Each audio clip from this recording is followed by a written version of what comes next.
So I'm going to talk to you tonight about not really exactly my research per se. It's more like a technique or a technology that I use a lot, and that I'm interested in the history of. So I'll tell you a little bit about the history. The story is pretty interesting. It starts with astronomy, and then it goes into sort of military research, and then comes back to astronomy. And I think the future of it, it has many applications way beyond just those two things. Well, what is adaptive optics? It's kind of a jargony term. You probably can't even, you don't even really know what it means just from looking at those two words together. It basically is just like, how can you make the light that's coming into your camera more perfect, so you can make the perfect image. The reason, the first person that, as far as we know of, that started thinking about this and talking about it, the concept, was in the 50s. This guy, Horace Babcock, wrote a paper called The Possibility of Compensating for Astronomical Seeing. Seeing is another jargon term for the blurring of the atmosphere. It's what makes the stars twinkle. And the reason why the 50s was a particular time when people started thinking about this, it was the first time people had actually built telescopes that could make sharper images if the atmosphere wasn't there. Before that, the telescopes were smaller. And they weren't limited in terms of how sharp they were limited by their size in terms of how sharp the images they made, not by the atmosphere. By the 50s, we had big telescopes. We had 200-inch Palomar that could, in principle, get way sharper images, but the atmosphere is in the way. And so he was trying to figure out how to compensate for it. Well, the technology was way behind. There was no way you could do this in the 50s. So what is it I'm talking about? What is this seeing thing? So this image looks fake to me, but it illustrates the concept that I'm trying to tell you, which is that when you have air that's of varying temperatures, it's inhomogeneous, and so it's also roiling with time, and so the light that is passing through that air gets bent in different ways, and so you don't get a nice stable image. You get things bouncing around. So we are familiar with this. If especially in Texas on a hot day, you can look along the road and you can see the air bending the light. This also happens when you try and look up through the skies. This is a picture of the moon. I just pulled it off Google. And this is what happens if you try and take images of the moon. The atmosphere is warping your images, and so you can't get a nice clear view of what you're trying to look at. Okay, so the cartoon picture of the physics behind this is that when you're trying to look at something outside, in outer space, you have we're thinking about light now as waves. In physics, light is photons, or as particles, or as waves. This is the way to think about this: is waves of light. Waves of light are coming in. They're these nice, flat, smooth waves that are being emitted by a star or whatever you want to look at, and then they pass through this inhomogeneous, heterogeneous medium that's the atmosphere, and bits of that wave encounter different pockets of air.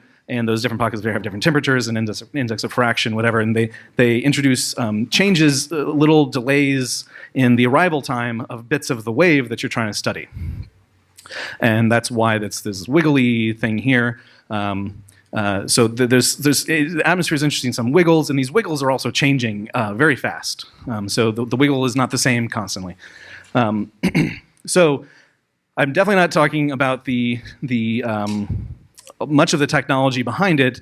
The core concept of how to do this is, or how to get rid of these wiggles, is make a mirror that you reflect the light that's coming through the atmosphere off of, and you make the shape of the mirror exactly perfect to remove these wiggles. And if you can do that, then you can recover these perfect flat waves of light, as if you were getting them from space. So this is obviously this is the technical challenge, and I won't talk about those challenges really. This is an animation of one of these types of mirrors that you can buy. People make now. This technology, this is why you could not do this in the 50s, and it required computers and development of technology. So I believe this animation, these are milliseconds that's happening, and so this is just a demonstration that you can buy a mirror from this company that warps into whatever shape you want it to.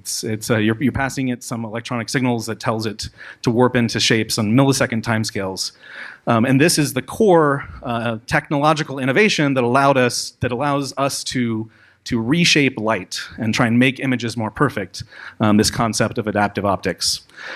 And so it's been decades of technological development that's allowed this.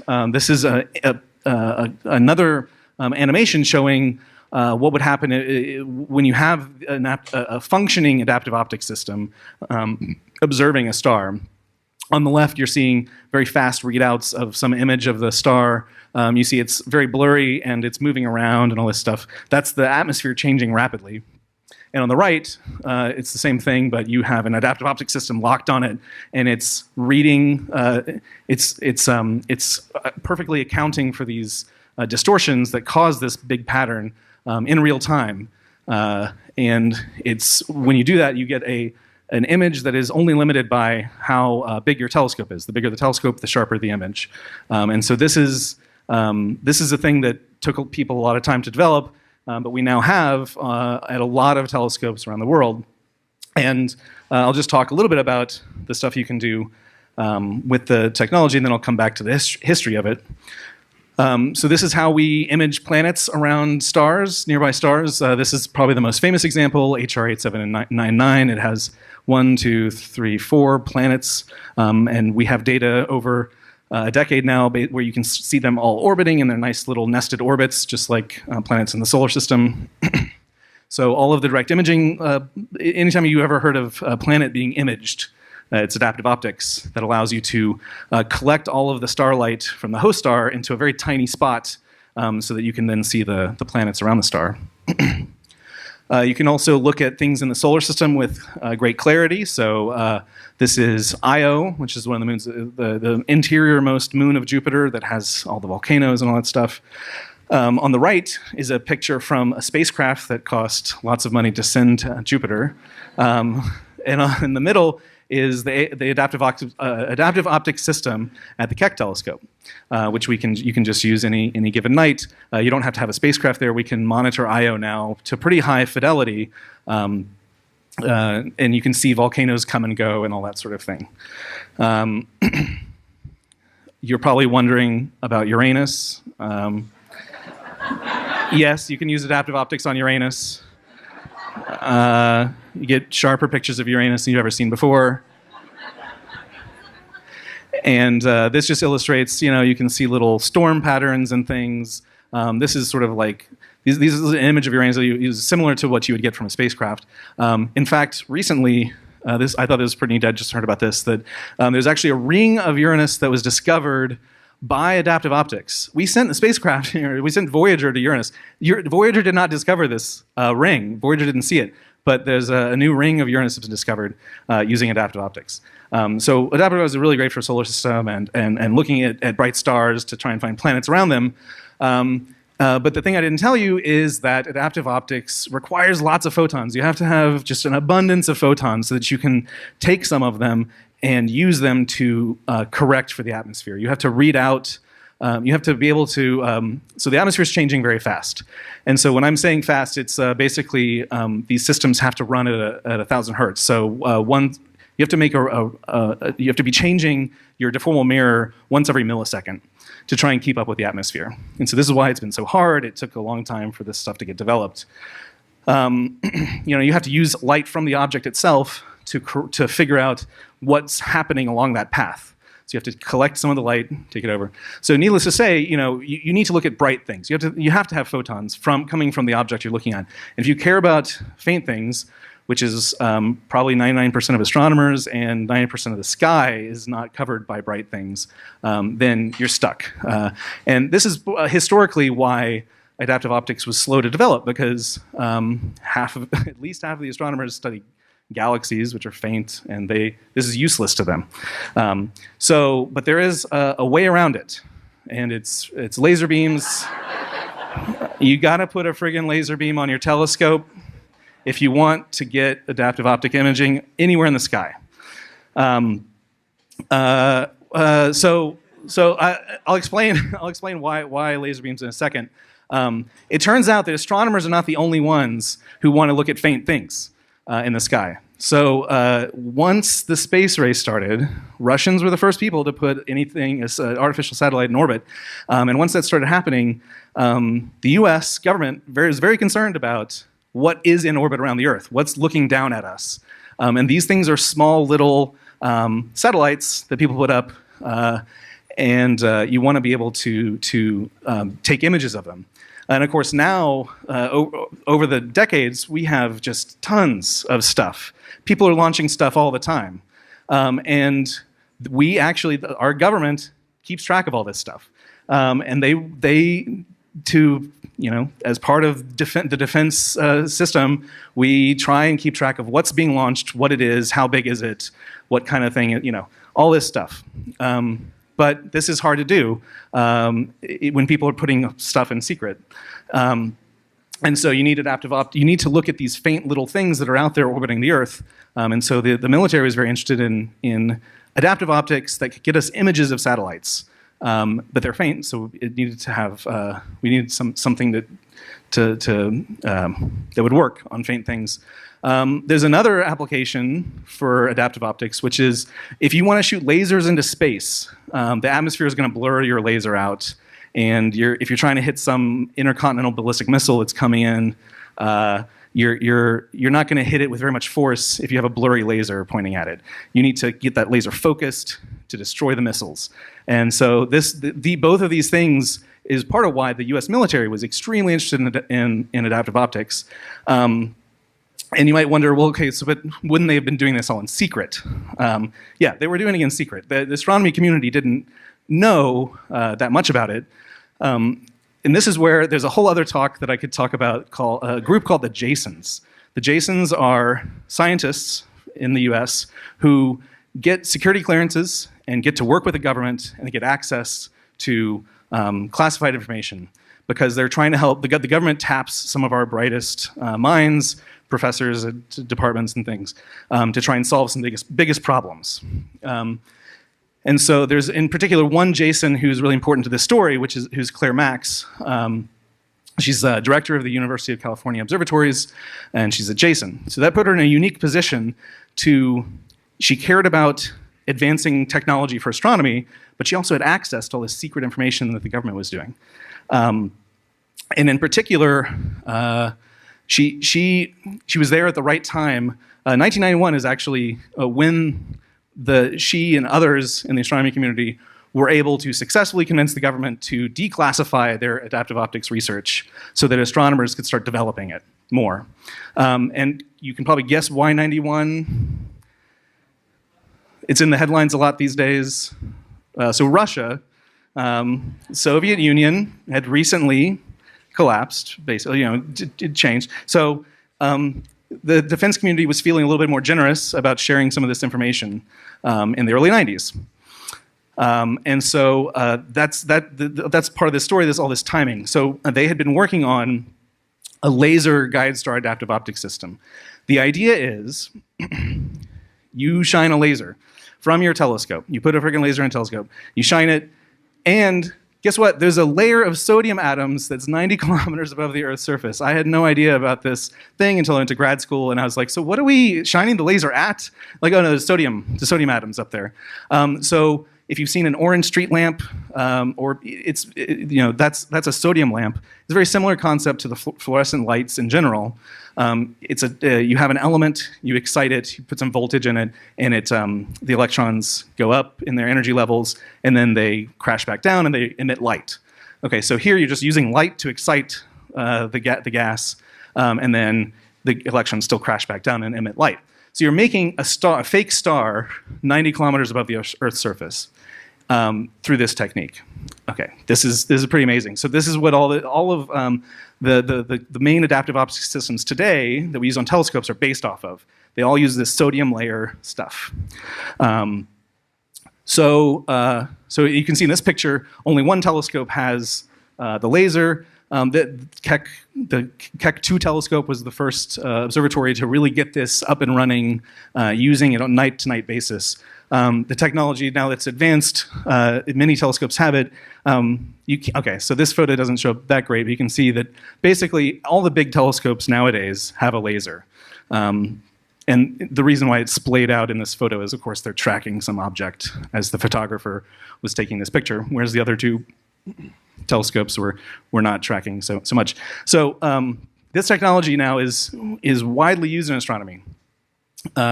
We figured out how to use lasers to make stars, which means we can look anywhere in the sky and get adaptive optics correction. So I use this to look at brown dwarf binaries mostly. This is a sort of a cartoon movie showing a sample that I recently published where the colors of these are orbiting brown dwarfs, and we can use their orbits to measure their masses. This is the only way we know masses of things down to sort of 30 Jupiter masses is how far we've gotten. We measure it directly to within about 5 or 10%. Blue things here have methane in their atmospheres. Red things have dust clouds. Pretty much everything here has water in the atmosphere, actually, as a vapor. So that's, I won't talk much more about my stuff. That's what I use laser guide star adaptive optics for. Probably the most cool thing that laser guide star adaptive optics has ever done is let us look into the center of our own galaxy and look at the black hole. Okay, so this is, that's a little GIF showing you how much better the resolution is, or how much sharper the images are when you're looking toward the center of our galaxy.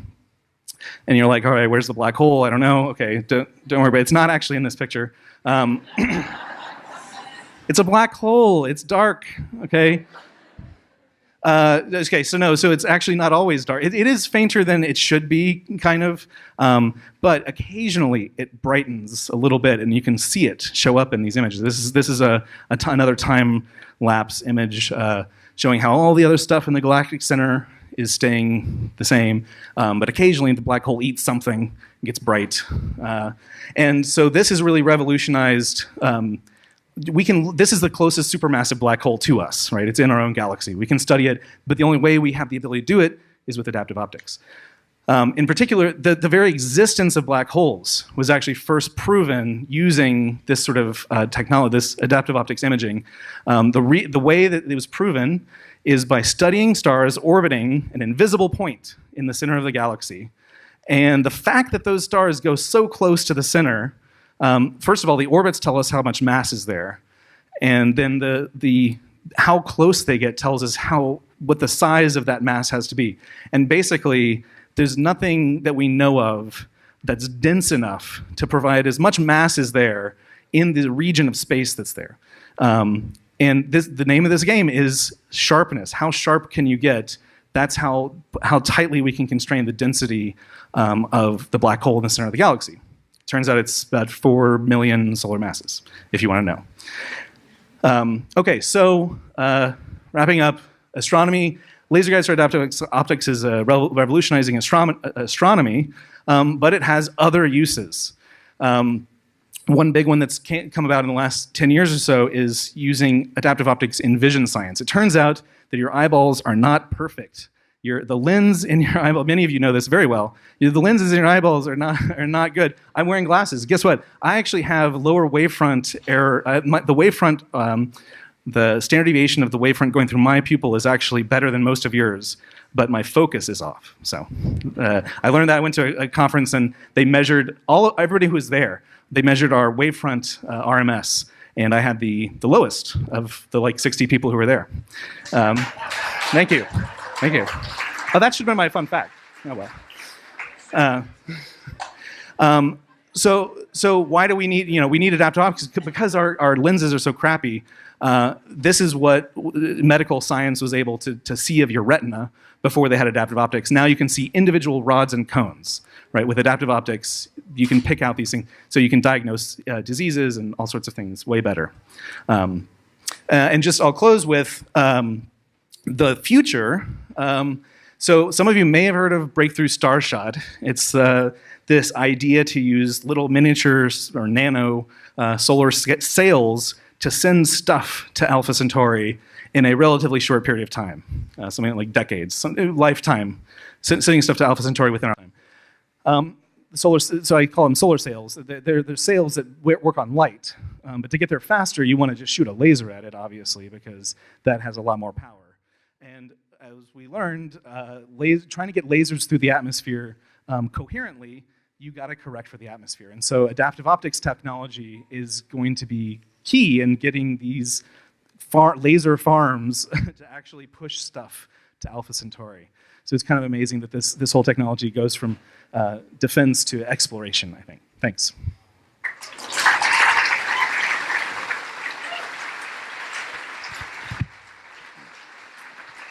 Thank you, ultra cool tool. I'm sure we have plenty of questions about this amazing stuff that goes on. How about a question right here? Sure. So just to go back, there's actually a physically deformable mirror this whole time? Yes, there's actually a physically deformable mirror. So it has, so the name of the game with deformable mirrors is how many pistons. There's little pistons that push up and down. Well, there's actually different technologies, but the classic one is literally little pistons that push up and down. How rapidly can you get a shape, a given shape, and how much dynamic range do you have in pushing those pistons around? Well, the question I was leading up to is, if it's something you're looking at that's not changing quickly, can you just do some kind of averaging effect? Or if you have that laser, you know what's going on in the atmosphere, can you use some fancier post-processing to achieve a similar effect? So the question, okay, so by the way, I forgot the original question was about, is there physically a mirror there? And the second question, the follow-up is there, if things aren't changing fast, like the atmosphere changes fast, if that's not there, like maybe your eyeball doesn't change that fast. You're looking at a celestial object that's moving slowly, and you look at it for hours and average that. Would that take away those movements in the atmosphere?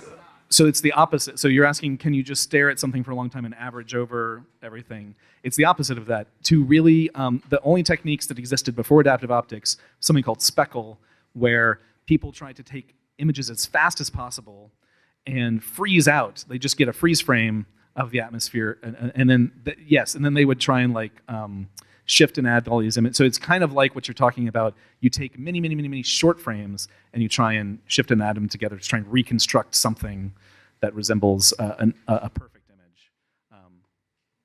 But that again requires lots of light. You can't look at something faint and take a picture in a millisecond and expect to detect any photons from it. So It's a trade-off. Right here. Oh, I have no idea. You asked how many years away we are from commercial breakthrough. I don't even know how many years we are from regular breakthrough Starshot. So, and I suspect the adaptive optics. I don't know if adaptive optics is a limiting factor here. I suspect there's other things like, who is going to let somebody build a laser farm like that? Because you could just point it at stuff and destroy things in space. I don't know. Right there.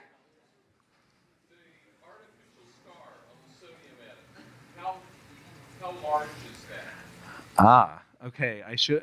So I've known these numbers. Okay, so the question is, how big is this artificial sodium star that you're making? So I believe the spot size, if you could be there, the spot size would be about 1 meter across, roughly. And how thick it is actually varies with the weather. That's another annoying thing. Is so this as somebody who's used laser guides for a lot. You know, you're always asking like, well, how's the sodium weather tonight? Basically, are there a lot of atoms up there? Are there a little? It turns out there's variations across the Earth's surface, and so how thick it is, thickness of the spot can cause a problem because you don't want a thick star that's not a point source anymore. But it's about 1 meter across. Oh, up on the balcony. I guess someone wants to ask a question. Go for it, sir.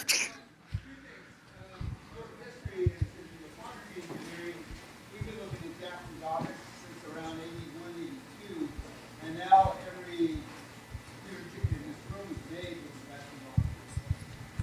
And so that's one comment I want to make. Oh, it's a comment. Now I want to That's cool.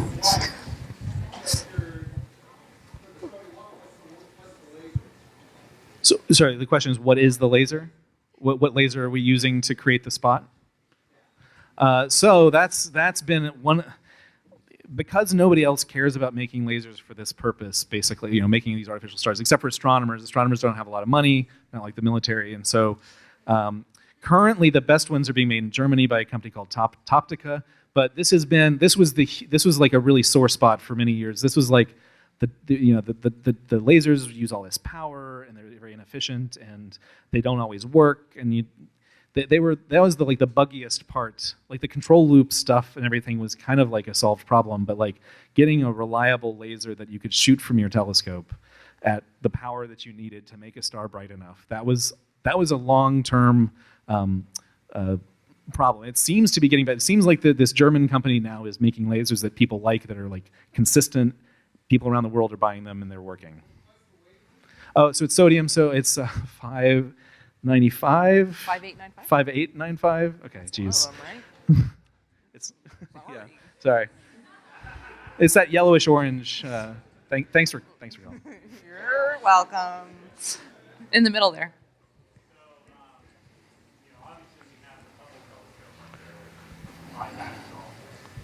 The idea that this technology is less expensive or more practical than just bypassing the problem altogether? Yeah, that's a good question. So the question is, so we have Hubble. So why, basically, like, is it why what's better about adaptive optics compared to Hubble? So in space, you're limited by how big of a mirror. So as I said, the sharpness of the image is linearly related to how big the mirror is. Bigger the mirror, the sharper the image is going to be in a perfect system. So Hubble is this tiny little 2.4 meter telescope. It's like not, 70s technology. I don't know. Oh, right. So somebody's saying that there's classified telescopes in space. Probably. Okay. So for the ones that we can use, 2.4 meters, the biggest telescopes on the ground are 10 meters. So that's a 4 times, you could say 4 times sharper. It's also, you could be a factor of 16 if you're concerned with how many pixels your star takes up. Factor of 16 is fewer pixels. So you can get much sharper images in principle from the ground, because we don't have anything that's 10 meters in space that astronomers can use.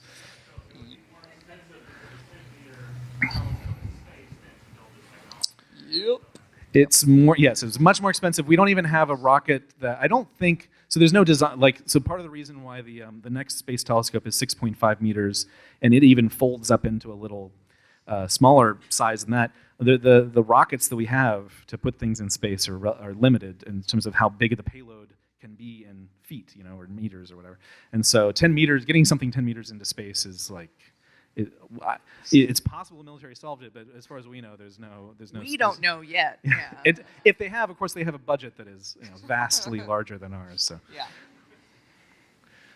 Okay, that guy right there, behind. Sorry, sir. Yeah. Yes. So can you do this looking down from space? That was, so I didn't, there's a part of the history too where Freeman Dyson is the other big name that comes up when you look into the history of this stuff.